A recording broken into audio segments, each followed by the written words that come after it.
Abra a sua Bíblia, livro de Mateus. Livro de Mateus, capítulo de número 7.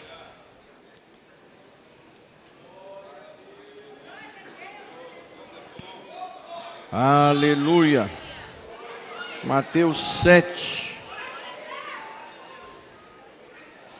Vou procurar na outra tradução aqui.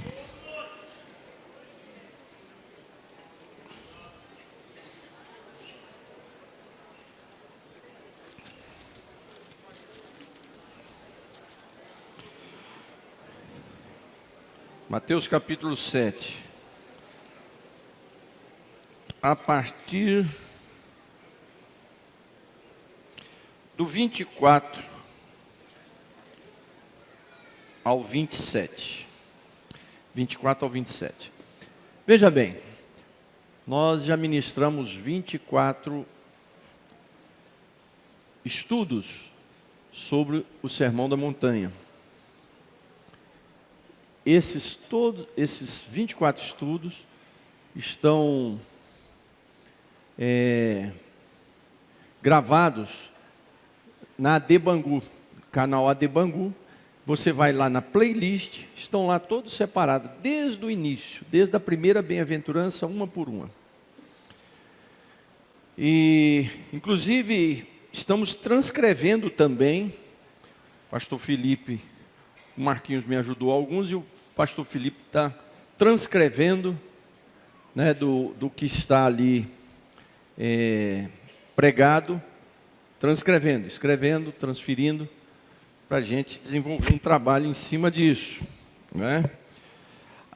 Eu já ministrei esse texto aqui, porém, eu ministrei esse texto do ponto de vista analisando os dois fundamentos: areia e firmados na pedra, ou firmados na rocha. Hoje eu quero analisar com vocês por um outro ângulo. Quero analisar com vocês os dois construtores, o sábio e o tolo. Então, nós já ministramos esse texto de um ponto de vista a partir dos dois fundamentos. A casa fundada na areia e a casa fundada sobre a rocha. E agora, nós vamos analisar por um outro ângulo, a partir dos dois construtores. Um construtor sábio e o construtor tolo. Tá bom? E isso tudo aplica-se a nós. Tá? O outro nós analisamos o quê? Aonde está o fundamento da nossa vida cristã? Está em areia,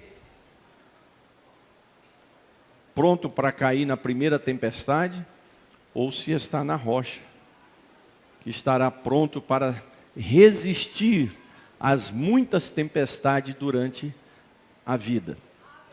Agora é o contrário. Nós vamos analisar como se constrói uma casa com sabedoria e como se constrói ela com uma visão tola. Tá certo? E isso aplica-se a mim e a você, tá? Então vamos lá. Verso 24. Todo aquele, pois, que escuta estas minhas palavras e as pratica, assemelhá-lo-ei ao homem prudente que edificou a sua casa sobre a rocha. Desceu a chuva, correr os rios e assoprar os ventos, e combater aquela casa, e não caiu, porque estava edificada sobre a rocha. Agora vem um segundo construtor.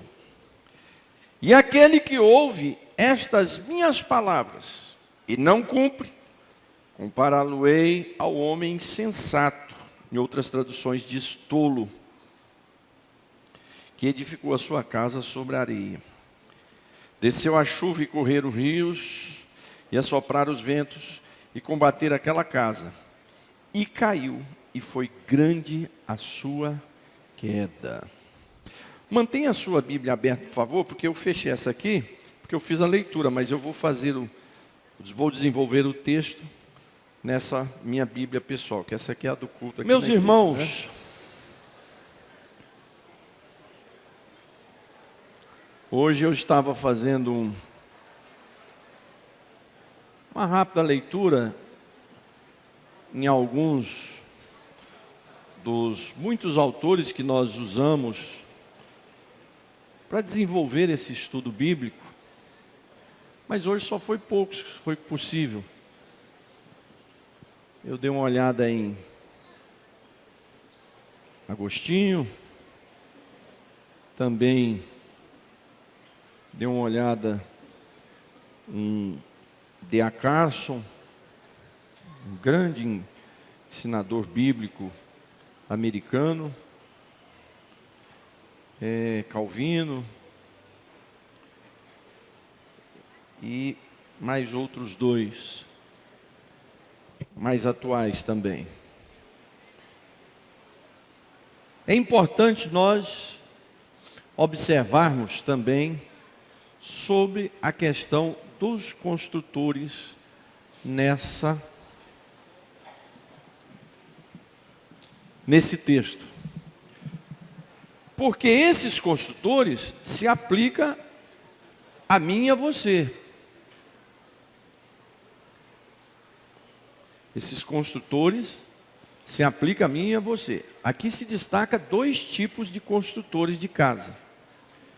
Jesus chama um de sábio e o outro de imprudente ou insensato. Vamos ver aqui na minha tradução, a minha tradução já diz o homem prudente, e chama o outro de insensato também, ou tolo, né, como outras traduções. Vamos fazer uma comparação, porque há semelhanças, há diferença entre os dois, mas há semelhanças. Quando nós meditamos nesse texto, amados, é para nós fazermos uma reflexão da nossa vida cristã, porque aqui não está abordando a igreja e o mundo, e nem está abordando o cristão e o ímpio. Aqui está abordando os crentes, todos nós. Está abordando membros da igreja. Está falando de pessoas que se dizem crentes. Então aqui nós não podemos fazer uma análise entre um crente e um ímpio. O crente é aquele que edifica a casa sobre a rocha, e o ímpio é aquele que edifica a casa sobre a areia. Não. Esse texto se aplica para a igreja. Ele é uma reflexão, uma orientação e um juízo com resultados para os cristãos. Porque aqui vai se falar de dois construtores, duas construções, e dois resultados, e dois juízes. Com resultados. Por favor, liguem o ar aí. Eu não sei por que o ar está desligado. Calor desse. Então, amados, vamos fazer algumas comparações aqui entre eles. Como eu disse, no outro texto, nós trabalhamos o mesmo texto, mas abordamos o alicerce de cada um. O alicerce feito sobre a rocha, o alicerce feito na areia. Agora é o contrário, é aqueles que constroem. Jesus começa dizendo sobre o construtor sábio. E aí ele fala sobre a sua construção. E fala sobre o seu resultado. Aí depois Jesus vai abordar o construtor insensato, tolo, imprudente. fala da sua construção e fala do seu resultado. Mas vamos fazer uma comparação entre eles. E cada comparação dessa a gente tem que fazer uma reflexão na nossa vida cristã. E aqui hoje em especial eu falo muito mais para obreiros e obreiras e líderes de departamento de funções no campo de Bangu. Vejam bem, esses dois construtores tinham o mesmo desejo. Queriam construir uma casa. Preste atenção, irmãos. Nós podemos ter bons desejos, bons objetivos, mas esses objetivos podem estar sendo mal feitos. Nós precisamos ver se os nossos objetivos realmente estão sendo bem feitos. O fato de termos um bom projeto, um bom objetivo, não quer dizer que esse objetivo, esse bom objetivo ou esse bom projeto, é para a glória de Deus, é para a bênção da obra de Deus,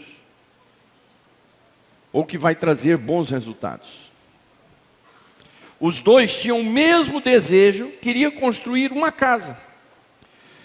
Os dois estavam interessados na mesma coisa, construir uma casa.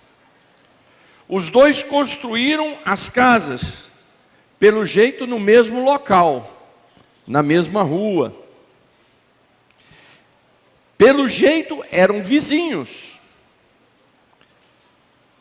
Tudo indica que as casas eram semelhantes, eram iguais. Mesma porta, mesma janela, mesmo telhado. Então a gente faz uma reflexão e uma aplicação aqui, que estamos falando de membros de uma igreja, obreiros de uma mesma igreja, que leem a Bíblia, que vão à igreja, que ouvem sermões, que participam da ceia.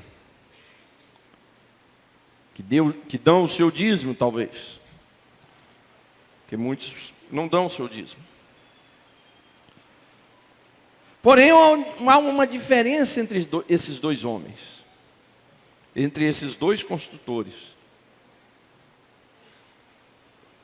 A diferença dos dois homens está na sua estrutura. Entre ouvir e obedecer. Porque, na verdade, os dois ouviam. Mas um obedecia e o outro não obedecia. A diferença entre as duas casas eram totalmente semelhantes.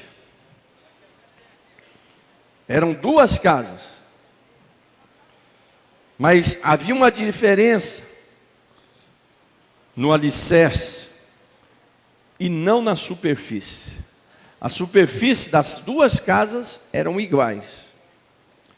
Mas a diferença estava no alicerce, aonde ninguém vê. Aonde ninguém olha. Aqui no Brasil a gente costuma dizer, isso aí existe obra que político gosta de fazer, que é aquela obra que todo mundo vê. E aquela obra que dá voto e a obra que não dá voto. É o termo que usam por aí. Então, quando você vai fazer uma obra de estruturação, saneamento básico, muitas vezes não dá muito voto. Mas aquelas obras que aparecem tanto, dá muito mais voto. Então, a gente observa que havia uma semelhança externa, na superfície, na construção. Mas a diferença era no alicerce.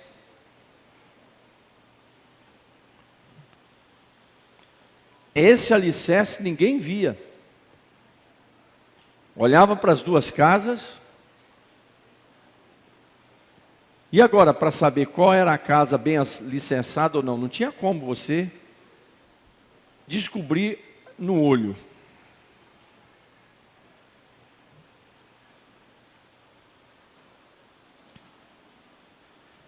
Aqui nós podemos dizer que há uma diferença entre o pseudo-crente, o pseudo-obreiro, o obreiro nominal e o verdadeiro crente, o verdadeiro obreiro, a verdadeira obreira.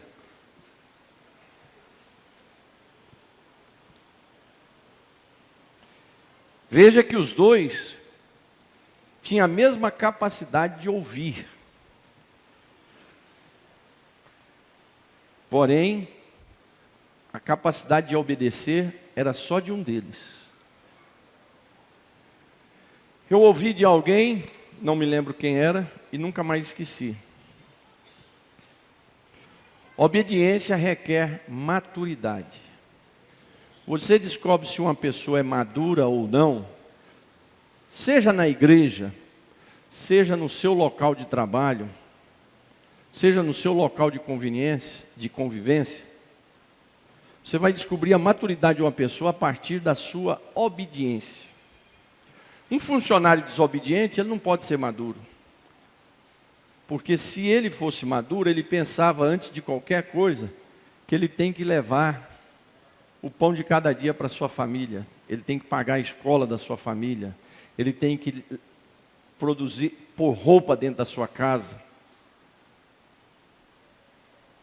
Então, diante dos desafios, até mais dolorosos, ele, pela sua maturidade, porque ele faz uma reflexão, ele fala: eu não posso chutar o balde aqui, porque eu tenho uma mulher para me sustentar, eu tirei ela da casa de alguém,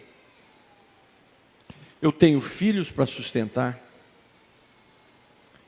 eu tenho que pôr o pão de cada dia na minha casa, para minha família.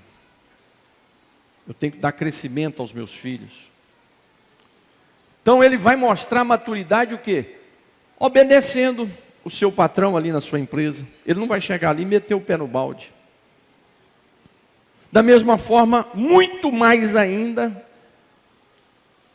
na vida cristã, obedecer a Deus, obedecer a palavra de Deus, e obedecer na igreja.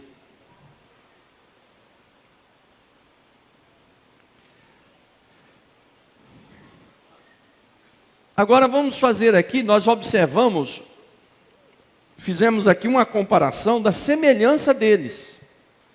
Você vê que havia muita semelhança entre eles. Eles ouviram, desejavam construir a mesma casa, tinham o mesmo alvo, o mesmo objetivo. Construíram, fizeram essa obra. Falando de nós, é aquele crente todo. Os dois crentes, eles leem a Bíblia, eles oram, eles vêm na ceia, eles participam no culto. Mas um é verdadeiro, o outro é nominal. Agora vamos fazer uma observação da diferença entre esses dois construtores. Tudo isso nós estamos fazendo uma reflexão para a nossa vida cristã. Até porque isso aqui é o encerramento do Sermão do Monte. Talvez o sermão mais importante de Jesus. Só no livro de Mateus são 5 grandes sermões. Vamos lá. O homem tolo. Vamos fazer uma análise desse homem tolo. Ele não ouve as instruções. Ele não ouve o ensino. Olha o que Jesus disse sobre este construtor tolo. Todo aquele que ouve estas minhas palavras e não as coloca em prática, será comparado a um homem insensato que construiu a sua casa sobre a areia. Ele não ouve as instruções, ele não ouve o ensino, ele não guarda o ensino. Ela não ouve as instruções, ela não guarda o ensino. Ele ou ela acha que não precisam aprender com ninguém. Já sabe tudo. ou Deus já revelou, um anjo já falou. Não precisa ninguém instruir. Já tem muitos anos de crente, já tem muitos anos de ministério. Não precisa nenhuma instrução. Ele acha que ninguém sabe nada. Irmão, nesses meus 23 anos de ministério, o que eu já ouvi de gente nesse estilo é uma coisa incrível.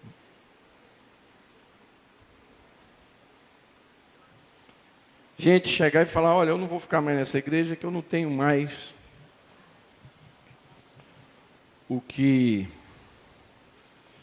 fazer aqui. Não tenho mais nada para aprender aqui. Agora mesmo veio um falar comigo, pastor, eu fui numa igreja aqui, ele também já tinha vindo de outro lugar, ficou aqui com a gente, ficava ali numa congregação. Eu fui numa igreja agora visitar e alguém, uma irmã desceu e disse, meu servo, eu te trouxe para você vir para cá, ficar aqui.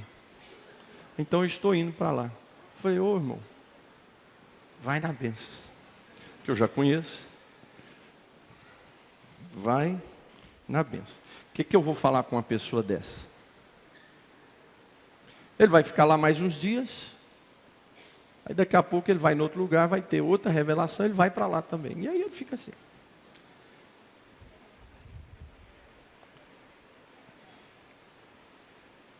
Ele acha que não precisa aprender com ninguém, já sabe tudo.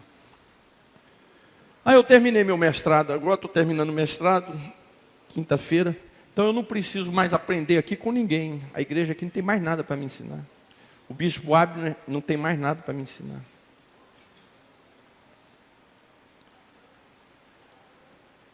Eu estou pegando essa aprendizagem e rasgando ela e dizendo, você não aprendeu nada. Porque quanto mais a gente estuda a palavra de Deus e mais a gente estuda teologia, o objetivo é você saber que você é um miserável a cada dia, pequeno, pó, verme, e que só o Senhor é Deus. Se uma teologia que não te leva a isso, não é teologia, é uma reflexão filosófica, menos teologia. Menos teologia. Uma teologia que não te leva a uma reflexão de uma vida de piedade, de vida cristã, uma luta de comunhão com o seu próximo, isso não é teologia, é filosofia.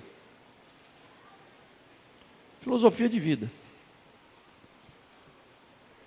A verdadeira teologia vai te levar a entender que você tem que levar a sua cruz todos os dias. Toma a tua cruz e segue. Não precisa saber nada. Esse é o homem tolo. Ele já sabe. Se ele ouviu a palavra e não praticou, é porque ele já acha que já sabe. Porque quando eu entendo que eu não sei, eu ouço a instrução e vou fazer aquilo.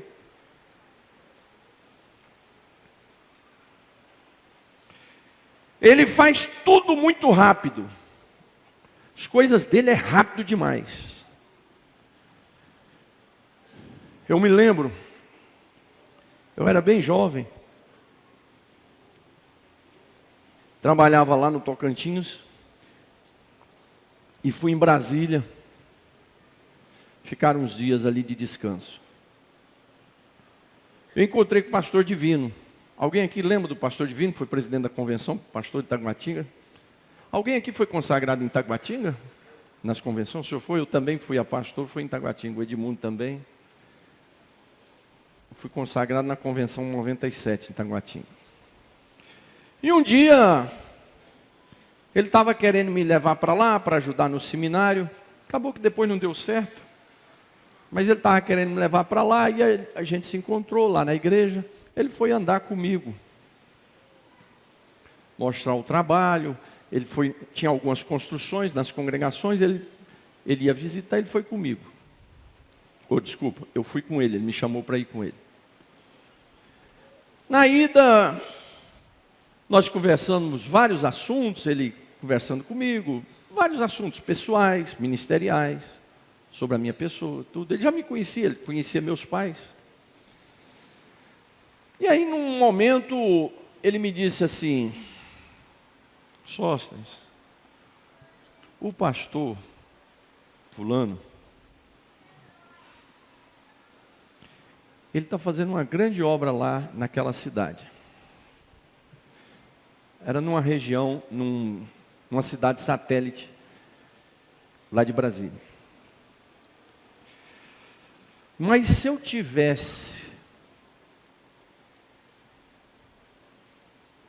a idade dele, a força dele, mas com a minha cabeça de hoje, tudo o que ele está fazendo em 6 meses, eu faria em 3 anos. Esse pastor, ele chegou lá e fez um agito. Explodiu a igreja. Lançou faixa, crescimento. E o pastor divino falou, então aprenda isso para a sua vida. Não faça as coisas muito rápido. Faça devagar, porque as coisas muito rápidas têm tendência de cair rápido.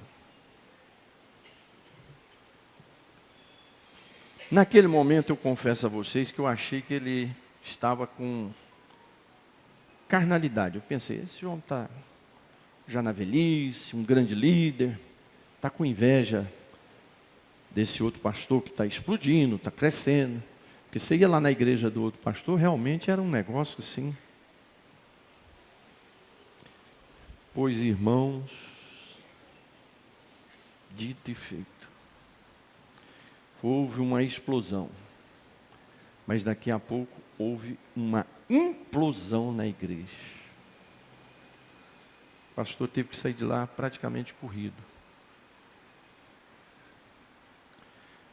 E o pastor divino continuou lá na sua toadinha. Ficou lá uns 30 anos pastoreando. Saiu de lá para o caixão, que nós fomos lá fazer o velório dele. Com mais de 85 anos.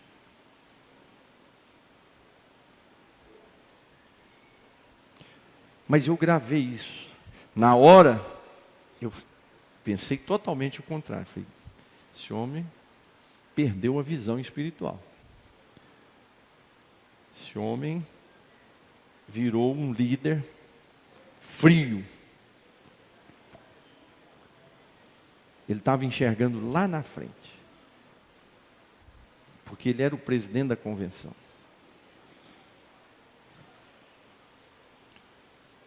Se eu tivesse a força dele e a minha cabeça, o que ele está fazendo em 6 meses, eu faria em 3 anos.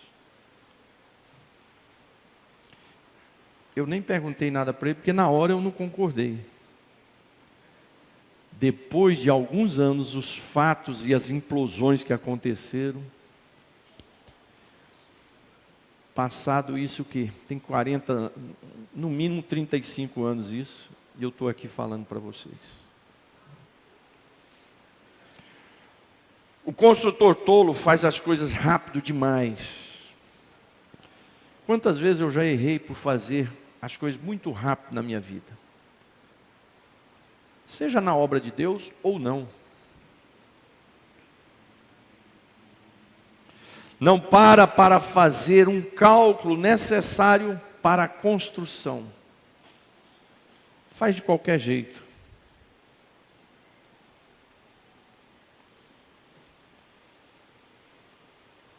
Casa de qualquer jeito. Forma o ministério de qualquer jeito. Não estrutura a formação do seu ministério. Eu já disse aqui, o livro Sermão da Montanha, de Agostinho, foi feito no ano 350, depois de Cristo. Esse livro ainda é considerado o livro alicerce de todos. Tem outros melhores do que ele, mas ele é o primeiro. E sabe como ele construiu esse livro? Lá na cidade de Milão, o seu pastor, que eu estive lá na igreja agora, nessa igreja. Quando nós fomos com o bispo visitar as igrejas lá, a convenção. Disse para ele, olha, você começa a preparar os seus estudos bíblicos, porque você vai assumir uma igreja. Quando você assumir, você esteja preparado. E ele construiu o Sermão da Montanha. Claro que o que chegou para nós, ele revisou, porque no final da sua vida, ele revisou muitos dos seus livros, ele fez uma revisão em muitos dos seus livros. Não foram outros que fizeram, não, foi ele mesmo. Que é o que nós temos hoje. Ele se preparou. Quando ele assumiu e começou, já tinha os estudos bíblicos. Tem gente que não se prepara para nada, não prepara para casar, não se prepara para um emprego, não se prepara para ser uma obreira, um obreiro. Tudo na vida é na surpresa. Ah, Deus sempre tem feito surpresa na minha vida. Não planeja como será o resultado. Nós não estamos vendo os casamentos um atrás do outro aí, que as pessoas casam e daqui a pouco já estão separando. Ministérios que começam e caem. Obreiros que dão arrancada e caem. Vou repetir uma coisa aqui que eu já falei muitas vezes aqui para vocês, vou repetir porque está dentro. Um dia eu estava muito frustrado. Levantei de manhã, era cedinho. Eu não me lembro se era sábado, eu acho que era sábado, porque não tinha aula, devia ser sábado. Mas eu me levantei num desânimo tão grande. A casinha nossa era de madeira, ali no Tocantins. A igrejinha de madeira, a escola era de madeira. Eu deitei na rede, peguei a Bíblia, comecei a ler, mas não sentia nada. E de manhã, os pássaros saíam do rio Tocantins, principalmente os papagaios,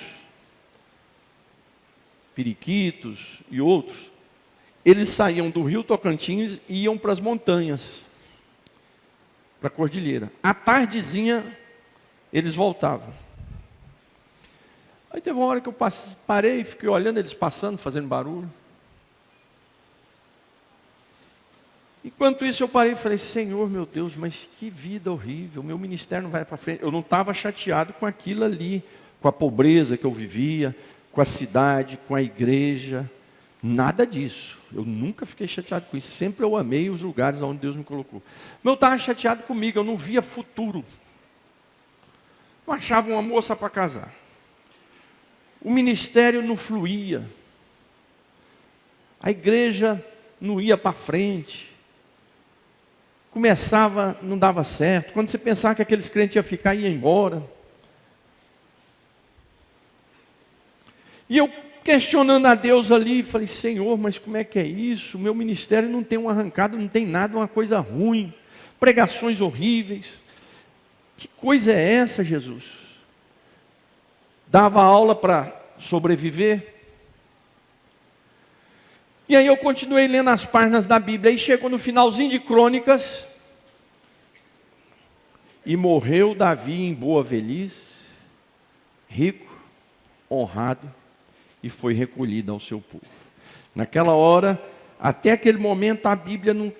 Parece que eu estava lendo páginas brancas. Naquele momento, aquele versículo saltou no meu coração, como uma flecha, e disse assim, não se preocupe com o seu início, preocupe-se com o seu final.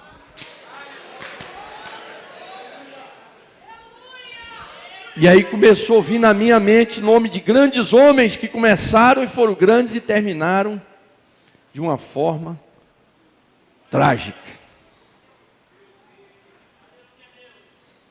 E eu gravei isso. Isso também foi há mais de 35, ou há uns 35 anos atrás, 30 anos atrás.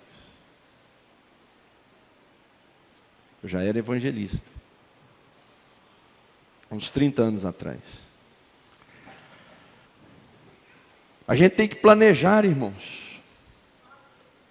Planejar a sua vida. Não sair fazendo dívida. Fazer dívida pela fé. Desorganizar a vida pela fé. Fazer a obra de qualquer jeito, sem planejamento. pense como será o seu término. O dia do casamento é uma coisa linda, temos que saber como é que será o término. Domingo aqui nós comemoramos 67 anos de aniversário de casamento do pastor Geraldinho, mas da sua esposa, a irmã Isabel.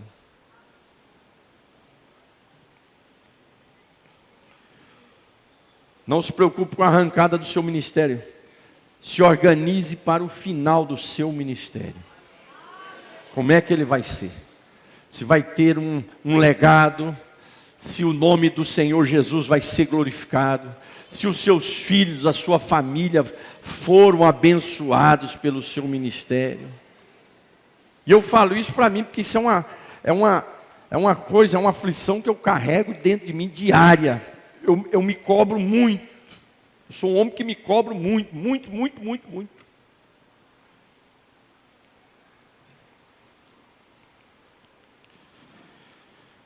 Saiba que existe o tolo espiritual. Existe o crente tolo. Existe o crente imprudente. Está aqui Jesus que disse.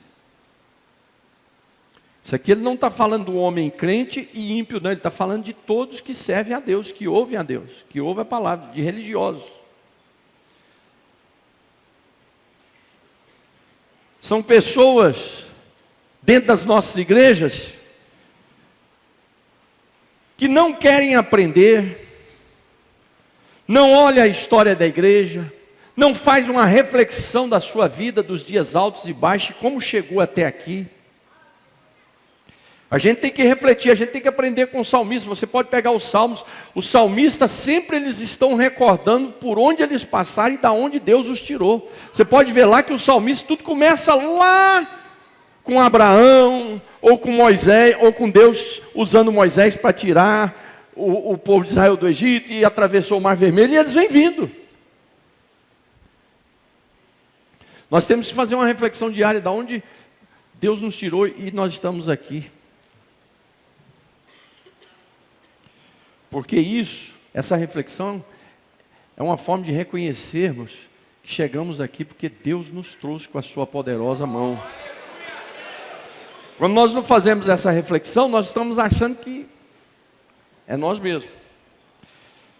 São pessoas que não querem aprender, não olham a história da igreja, não olham a sua história, não olham para o passado. Mas e o construtor sábio? Ele quer construir algo durável. E algo durável não se faz da noite para o dia.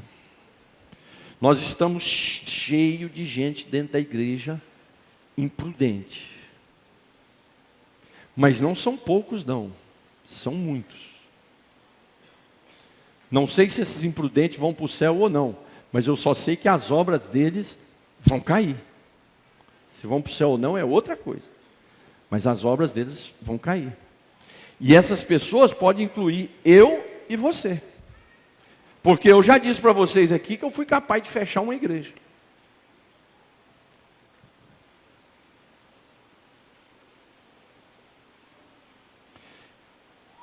O construtor sábio, ele quer construir algo que vai durar. E algo que vai durar não se faz da noite para o dia.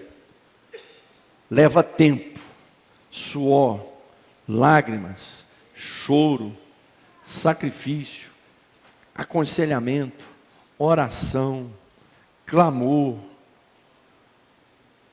suor.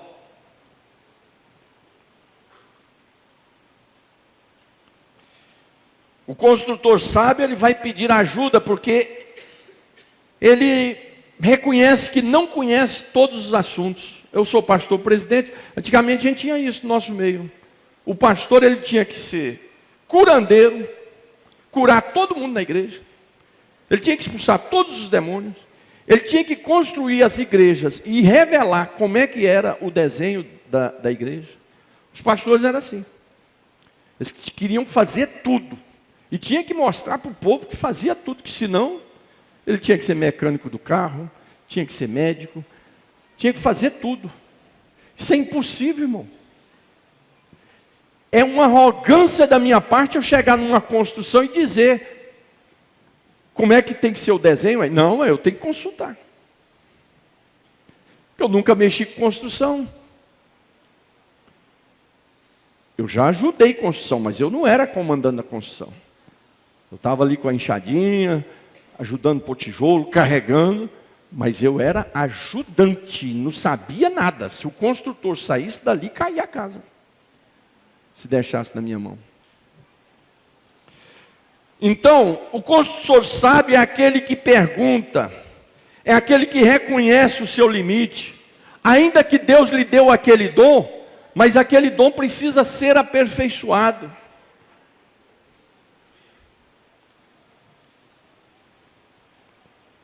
Ele faz planos, busca conhecimento. Isso, quando eu estou falando aqui, estou me referindo ao ministério, mas isso se aplica em qualquer área da nossa vida. Espera a hora certa, não se apressa. Quantas vezes, eu não sei você, mas muitas vezes eu tenho errado por me apressar. Eu não sei você, mas quantos erros eu cometo por muitas vezes me apressar. Em várias áreas da minha vida, não só no ministério. Ele não entra em risco toda hora. E nem coloca os outros em risco, em furada. Então, se há uma diferença entre os dois construtores, como nós vimos aqui, haverá uma diferença nas duas obras que eles estão fazendo. Se há uma diferença nos construtores, haverá uma diferença nas obras que eles estão fazendo e haverá uma diferença no resultado dessas obras.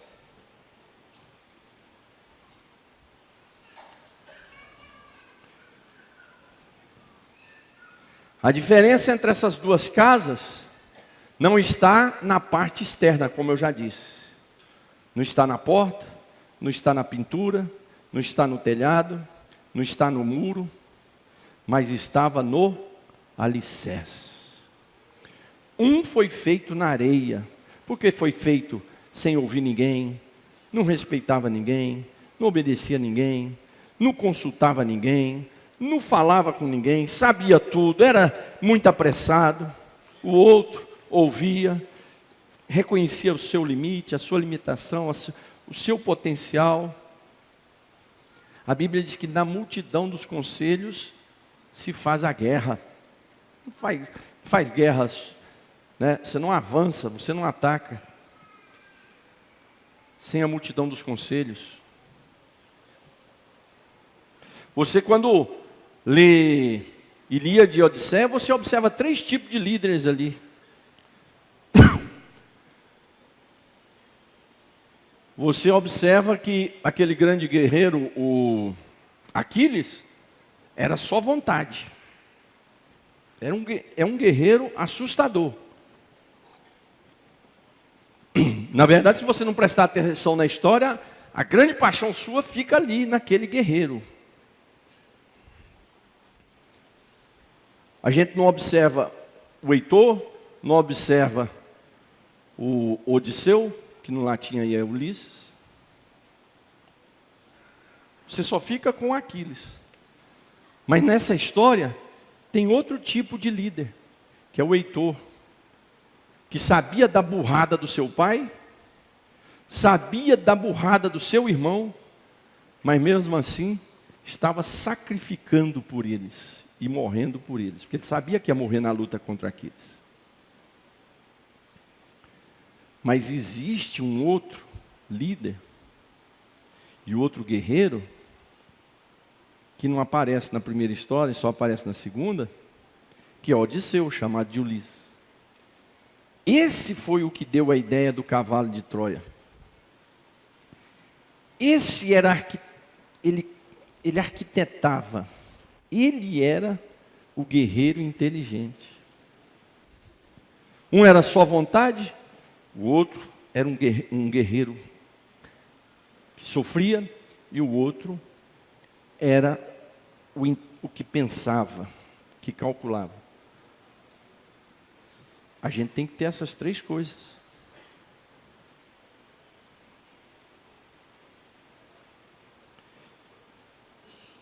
Uma casa sem alicerce é um barco à deriva. Primeira vez que eu comprei um barco na vida, peguei meus filhos, minha esposa, era uma lancha, uma 21 pés, a cabinezinha. Aí o irmão me ensinou a pilotar, tirei a carteira, mas não adianta você ter carteira se você ainda não tem experiência. Então ele me pôs, eu deixava a lancha num iatezinho lá, parece que é iate, né? Que chama iate, uma marina. Então ele falou, pastor, aqui é o seguinte, o senhor vai daqui, em linha reta até a ilha de Paquetá. Não é essa Paquetá aqui não, é a Paquetá lá de Angra. O senhor vai e volta em linha reta, porque se o senhor sair fora aqui, vai bater nas pedras. Então vai. Aí ele foi comigo umas 3 vezes, aí eu fui levar eles. Chegamos lá, joguei a âncораzinha, tal, bermudinha ali todo para pegar o solzinho, tirando ondinha, né, tal. Ficamos ali à tarde, levamos a nossa comidinha, tal. Vamos embora. Eu cometi um erro absurdo. Eu tirei a âncora antes de ligar a lancha. E há uma maldição no marinheiro de primeira viagem. Tudo vai dar errado. Tirei a âncora. Estava o irmão dela, mais o primo. De vez em quando vem aqui num culto. Falei, agora vem subindo. Aí eles vieram correndo, subiram na lancha. Eu aperto aqui para ligar, cadê?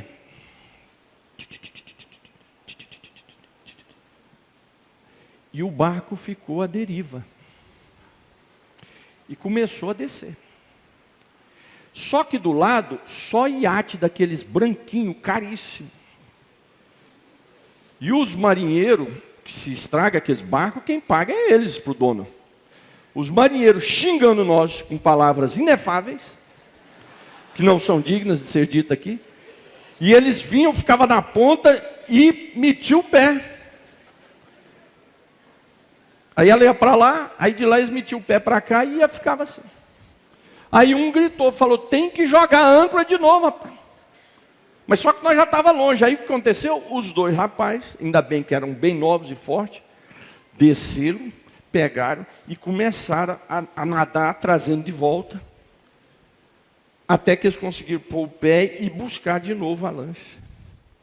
Para poder pegar. Mas com isso, o coração de nós todos foi a boca, os meninos chorando.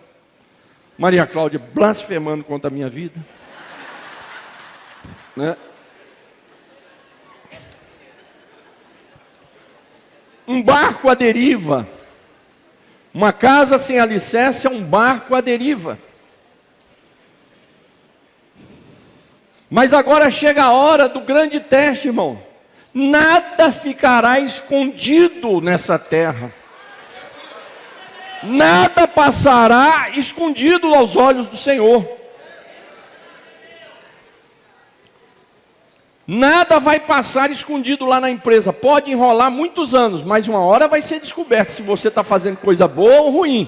E a hora que descobrir, você vai ser mandado embora se foi ruim. E se foi coisa boa, você vai subir mais ainda de cargo. Na obra de Deus é a mesma coisa. Uma hora a minha obra e a sua obra vai ser manifesta. E aí o nome de Jesus pode ser glorificado. Eu e você podemos ser abençoados. Mas também podemos ser envergonhados.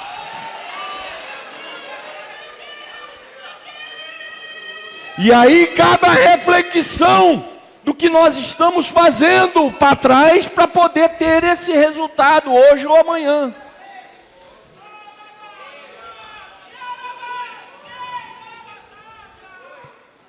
Há um teste da parte de Deus para conhecer os verdadeiros crentes e os crentes nominais, ou vocês podemos dizer falso crente.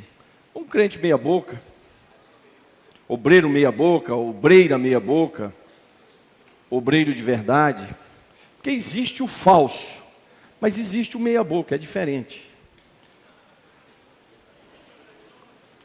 servo inútil. Vai chegar a provação. Vai chegar a tempestade. Vai chegar o vento. Vai chegar as crises. Vai chegar as provações. Vão chegar as tentações. Vão chegar as provações carnais.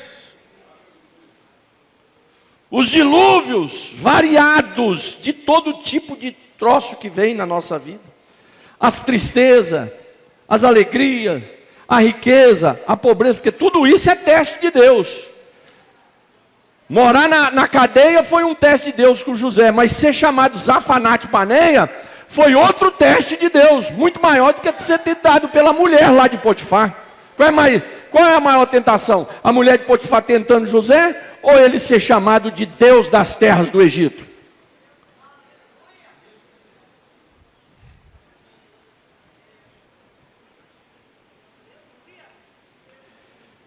O crente nominal, o obreiro, a obreira nominal, irmãos, quando chega o teste de Deus, a casa vai ruir.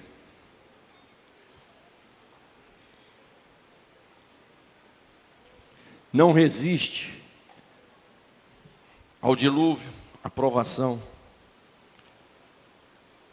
Mas o crente, o obreiro, a obreira, que ouve as palavras do Senhor e as coloca em prática, que obedece, que é fiel, que é companheiro, a casa dele vai permanecer, a história dele vai permanecer, as obras dele vão permanecer, pois foi construído na rocha.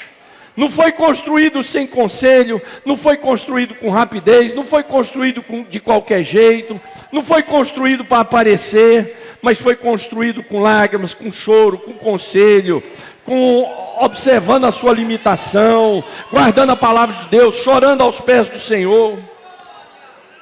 Ele obedece e vive a palavra de Deus, ou procura viver, porque a gente não dá conta de viver sempre, a gente sempre está falhando, mas a gente está lutando para viver a palavra de Deus. Ele se arrepende dos seus pecados, ou arrepende dos seus erros também, não é só do pecado, mas dos seus erros. Poxa vida, eu errei. Muitas vezes eu chamo um dirigente e falo: olha, faça nessa igreja que vai assumir tudo o que você fez aqui, mas esquece tudo aquilo que você fez naquela outra.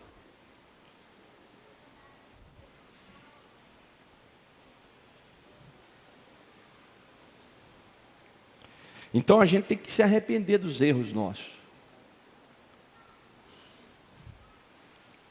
A gente falha. Eu, como pastor presidente, quantas falhas eu cometo?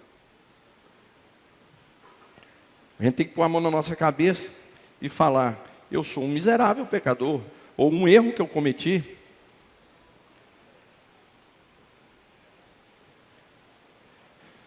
Ele não vai continuar na prática dos erros ou do pecado, porque eu estou pondo duas coisas diferentes aqui, erro e pecado.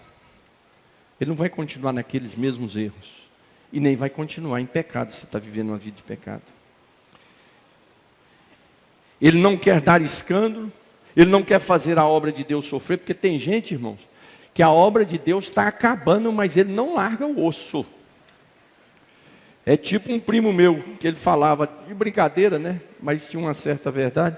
Ele dizia: irmão, eu não largo a minha congregação, eu fico lá até acabar, porque eu sou um bom pastor. Quer dizer, na verdade ele estava fazendo uma crítica. Então o cara não larga o osso, ele quer a cadeira. Ele quer ser saudado como pastor da igreja.